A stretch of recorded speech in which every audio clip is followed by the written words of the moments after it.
నాగుల చవితి శుభాకాంక్షలు. కార్తీక మాసంలో చవితి, శుద్ధ చవితి, శుక్లపక్ష చవితిని నాగుల చవితి అంటారు.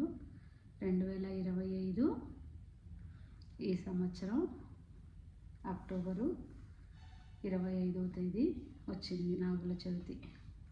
అందరూ కూడా పుట్టలో పాలు పోస్తారు అని అనుకుంటున్నాను. పుట్టలో పాలు పోస్తారు అంటే ఒక్కొక్కరికి ఒక ఆనవాయితీ ఉంటుంది. అంటే ఒక్క కుటుంబం వాళ్ళకు వాళ్ళ పెద్దల ఆనవాయితీ ప్రకారం పాలు పోసే అలవాటు ఉందా లేదా అనేది వాళ్ళ అలవాటు ప్రకారం ఉంటుంది. ఎందుకంటే ఒక్కొక్కరి కుటుంబంలో పాలు పోసే ఆనవాయితీ ఉండదు. ఒక్కొక్కరికి పుట్టలో పాలు పోసే అలవాటు ఉంటుంది. ఉన్నప్పుడు సంవత్సరంలో 2 సార్లు పోస్తాం. ఒకటి శ్రావణ మాసంలో పోస్తాం, రెండోది ఈ కార్తీక మాసంలో పోస్తాం. ఈ 2 సార్లు కూడా పోస్తాం అన్నమాట. ఈ కార్తీక మాసంది విశేషం.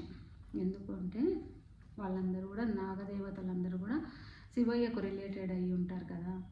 అందుకనుక ఈ కార్తీక మాసం శివయ్యకు అభిషేకాలు అవన్నీ కూడా చేస్తాం కనుక మనం అవన్నీ కూడా ఇప్పుడు చేస్తే చాలా విశేషం. శ్రావణ మాసంలో కూడా పోసే అలవాటు కొన్ని ప్రాంతాల వాళ్ళకు ఉంది.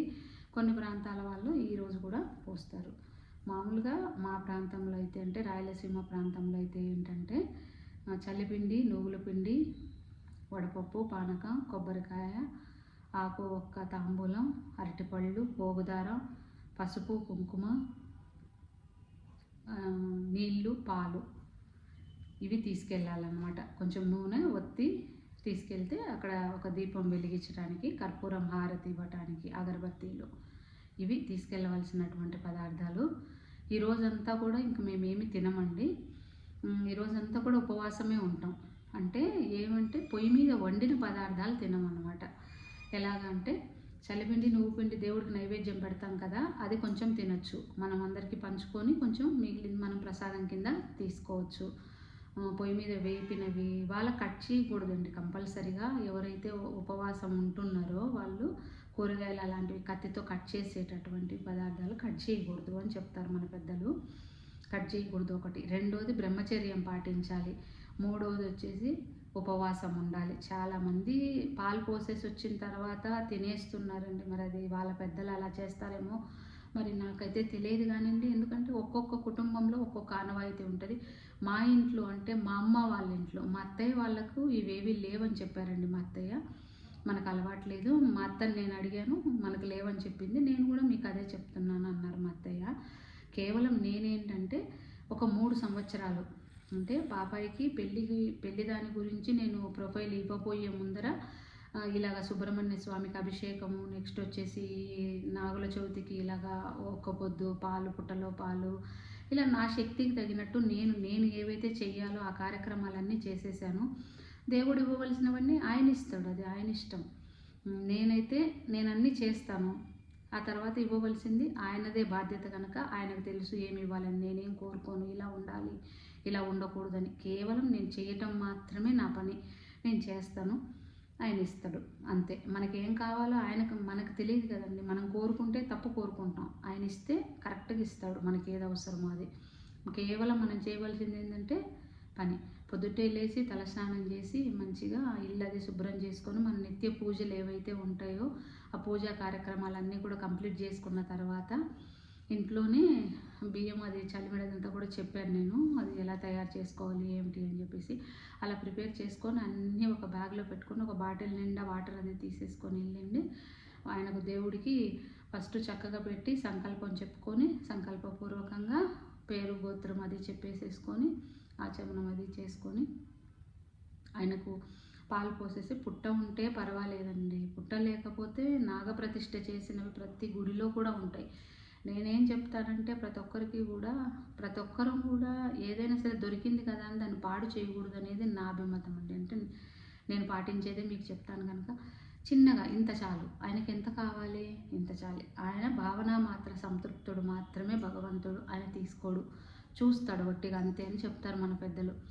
అందుకనుక ఏమిటంటే ఇన్ని శాస్త్రానికి పాలు పోసేసి మళ్ళీ ఇంకొక విషయం ఏంటంటే అందరూ కూడా అక్కడ వదిలేసి వచ్చేస్తున్నారండి. అన్నీ కొబ్బరికాయ కొట్టేస్తున్నారు, స్వామి ప్రసాదం తీసుకోవట్లేదు. స్వామి అనుగ్రహం వద్దా అండి? స్వామికి నైవేద్యం పెట్టారు, మరి అది తిరిగి తీసుకోరా? వద్దా? స్వామి ఆశీర్వాదం మనకు వద్దా? ఆయన పెట్టిన తర్వాత, ఆయన చూసిన తర్వాత మనం శుభ్రంగా తినాలి కదా తీసుకొని. అదేమిటో దోషమట, అక్కడ వదిలేసి వెళ్ళిపోతున్నారు. అన్నీ పాల ప్యాకెట్లు, ఎగ్స్ పెడుతున్నారండి దేవుడికి. గుడికి గుడ్లు తీసుకెళ్ళి పెడితే ఎలాగండి? ఏంటో అసలు భక్తి. దీన్ని ఎవరి భక్తి ఏందో మనం ఏమీ చెప్పలేము, కానీ కొంచెం మనం చేసే ముందు కూడా ఎవరికైనా ఇబ్బంది జరుగుతుందేమో అని చూడాలి కదా. అది నేను చెప్పే మాట.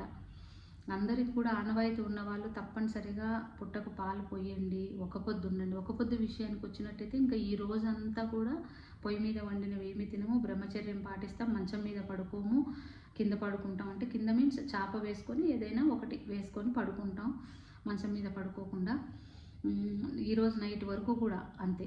నైట్ పడుకుని పోతాం, నెక్స్ట్ డే మార్నింగ్ లేచి స్నానం అది చేసి మన పనులన్నీ కంప్లీట్ చేసేసుకున్న తర్వాత పొద్దుటే మంచిగా వెళ్ళి ఆయనకు ఇప్పుడు ఒక పొద్దు ఉండమని మనం చెప్పేసి వచ్చాం కదా, స్వామి నేను ఒక పొద్దు ఉంటున్నాను తండ్రి, నువ్వు కూడా ఉండు అని చెప్పేసి వచ్చాం కదా.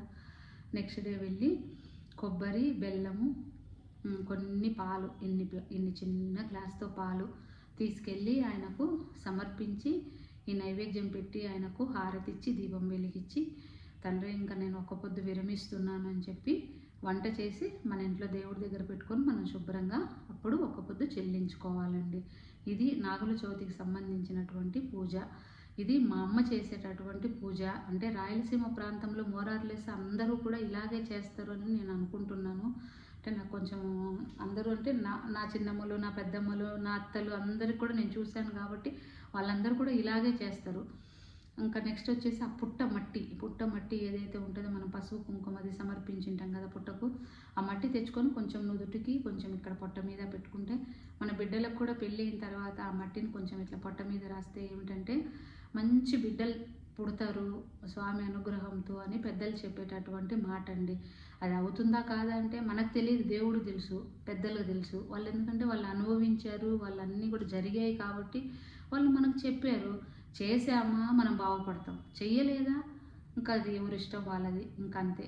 ఎవరు నియమాలు పాటిస్తే వాళ్ళకి మంచిది, పాటించకపోతే ఇంకా తర్వాత ఏమిటి అనేది అది మనకు తెలియదు. ఎందుకంటే ఏదైనా ఒక ఇబ్బంది వచ్చినప్పుడు బాధపడేదానికంటే ఇబ్బంది రాకముందే మనం ఇవన్నీ కూడా చేసినట్టయితే, భగవంతుడికి ముందే మనం అన్నీ చేసి రెడీగా పెట్టామనుకో, మనకు ఒకవేళ ఏదైనా ఒక సమస్య వచ్చే అవకాశం ఉన్నా కూడా భగవంతుడు దాన్ని పక్కకు తొలగిస్తాడు. ఎందుకు? ఆయనకేం ఒకరి మీద ప్రేమ, ఒకరి మీద కోపం ఉండదు కదా. ఎవరి మీదైనా స్పెషల్గా మంచి ఇష్టం ఉంది అంటే మనం చేసే పనిని బట్టే కదా. అందుకు కనుక అందరూ కూడా నిష్ఠతో స్వామి యొక్క నాగుల చవితికి పూజను జరుపుకోండి. సంతోషంగా పిల్ల పాపలతో అందరూ లక్షణంగా ఉండండి. ఇదొక్కటి నేను చెప్పే మాట. నాగదోషాలు అవి ఉన్నప్పుడండి చాలా ఇబ్బంది అవుతుంది. పెళ్ళిళ్ళు కావు, పిల్లలు పుట్టరు. అవన్నీ కూడా ఎన్ని డాక్టర్లు తిరిగినా ఎంత చేసినా ఎంతోమందిని చూశానండి నేను. పుట్టవు, నిజమే. అది ఎందుకు పుట్టవు? మరి పుట్టాలి కదా. సైంటిఫిక్ ప్రతి ఒక్కరికి పిల్లలు అనేది పుట్టడం అనేది కామనే కదా, కానీ పుట్టరు ఇట్లాంటి దోషాలు ఉన్నప్పుడు. అదే దోషాలు నివృత్తి అయినాక లక్షణమైన బిడ్డలు పుడతారు. అంటే చెయ్యాలి.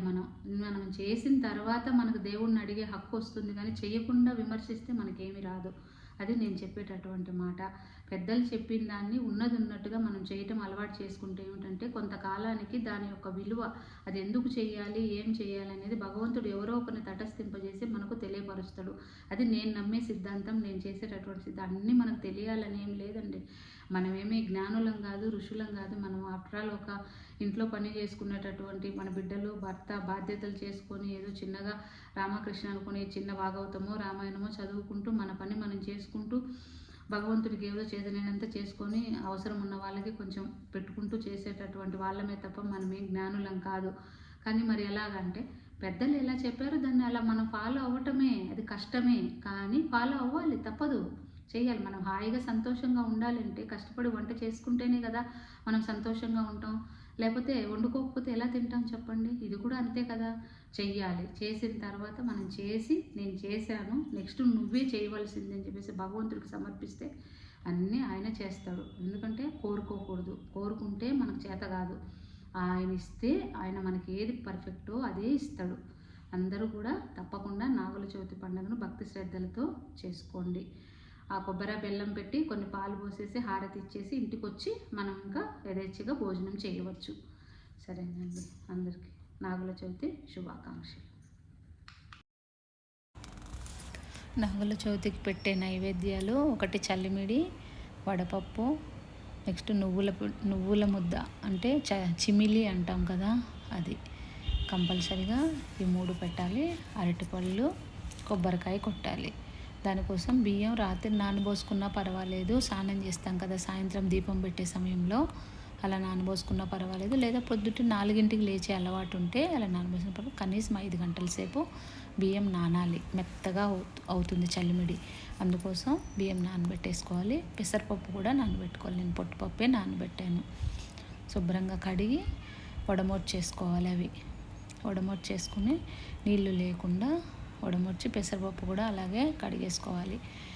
ఇది ఆరబెట్టేసేసి మిక్సీకి బెల్లము ఇది వేసి ఆడించేసి ముద్ద చేసుకోవాలి. నువ్వులు కూడా పచ్చి నువ్వులు బెల్లం చిమిలి చేసుకోవాలి.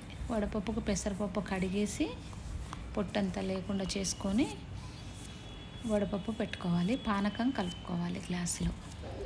అది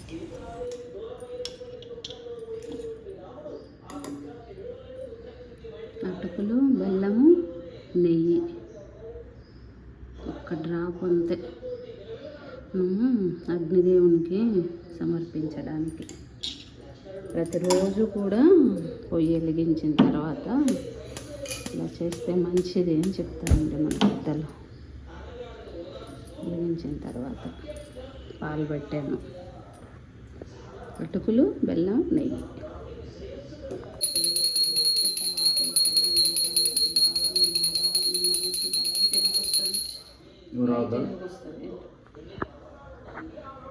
లైట్ ఎందుకు వస్తుంది అని నాకు తెలియదు.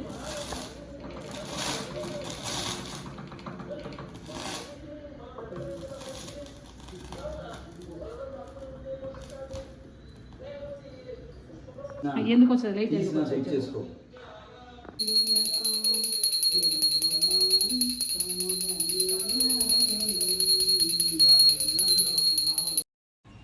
చల్లిమిడి, నువ్వుల ముద్ద, వడపప్పు, పానకం, కొబ్బరికాయలు ఇవన్నీ పసుపు కుంకుమతో సహా పాలు నీళ్ళు అన్నీ పెట్టుకొని తీసుకెళ్ళి, మనకు పుట్ట ఉంటే పర్వాలేదు, పుట్ట లేకపోతే ఇలా నాగుల ప్రతిష్ఠ చేసిన ఉంటాయి కదా, అక్కడైనా వాళ్ళకైనా సమర్పించవచ్చు.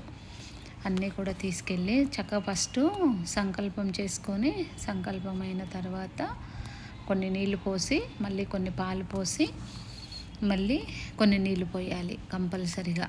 పోసిన తర్వాత అప్పుడు పసుపు కుంకుమ అవన్నీ పెట్టి, పువ్వులు పెట్టి, అగరబత్తీలు వెలిగించి, హారతి ఇచ్చి, నైవేద్యం అది మనం తీసుకెళ్ళిన నైవేద్యం అంతా స్వామికి అక్కడ పెట్టేసేసి హారతి ఇచ్చేసి 9 ప్రదక్షిణలు చేయాలి. 9 ప్రదక్షిణలు ఎందుకు అంటే 9 మందికి ప్రతినిధులుగా మనం ఈ పండగ చేస్తున్నాం. వాళ్ళు ఎవరు అంటే అనంత, వాసుకి, శేషనాగు, కంబాల, కర్కోటక, అశ్వతార,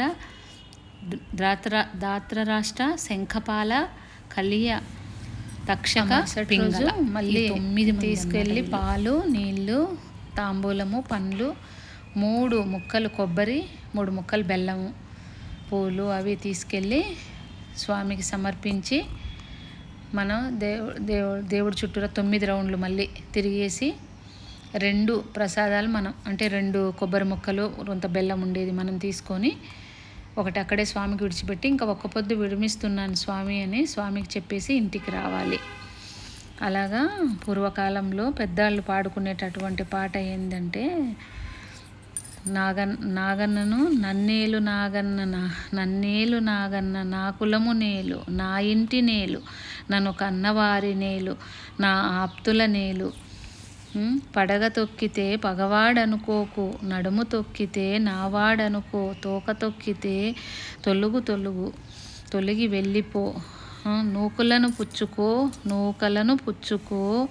మాకు నూకలను పుచ్చుకు, మోకల్ని ఇవ్వు, పిల్లల మోకలని ఇవ్వు.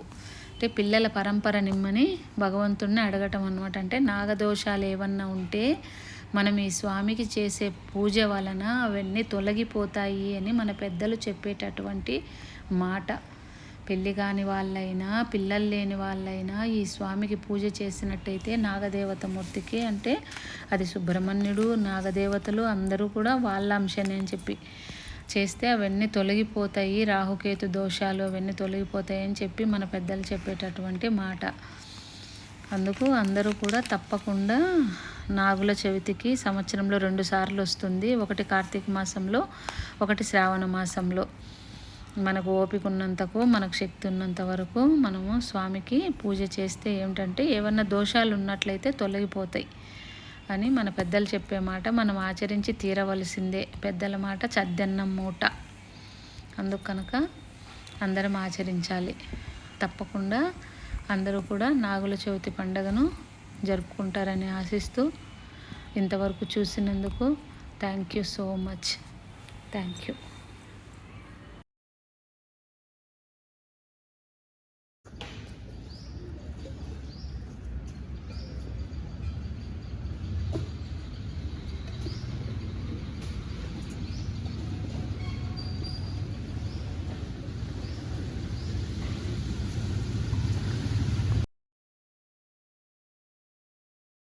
ఈ కొబ్బరి బెల్లం 3 పిల్లలు పెడతాం కదా, 2 మనం తెచ్చుకోవాలి, 1 స్వామికి ఇవ్వాలి, ఇది మనం 1 తినాలి, ఇది ఇంకొకటి కుటుంబ సభ్యులు తినాలి.